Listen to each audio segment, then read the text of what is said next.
God, I want to ask a few questions. And the first one is this: what is wrong with you?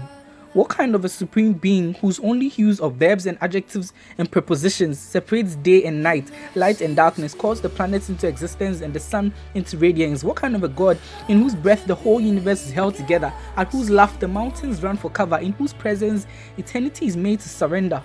What such God even considers to die for walking lumps of clay that he himself created? I mean, was it even debated? When you stood for the motion humans are to die for, what were you thinking? You exchanged reason with love without even blinking. So I'm asking, what were you thinking when you left your throne of splendor and majesty, reached out your hand and locked eyes with tragedy? When you made known your intention, did not a single angel bring to your attention that what you're about to do is beyond comprehension? The whole of heaven must have shook with tension the moment you stepped off your throne and began your descension into earth. Did not a single angel ask you, dear Lord, are you sure? Why not make another Adam completely perfect and pure? What if after all this they still consciously ignore you? Because they will.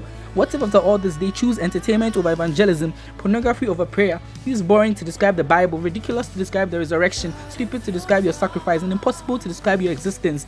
Because they will.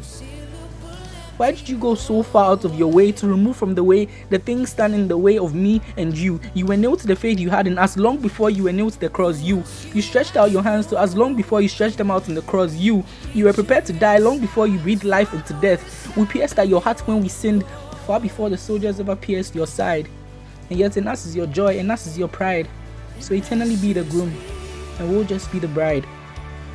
So my next question is this: thank you.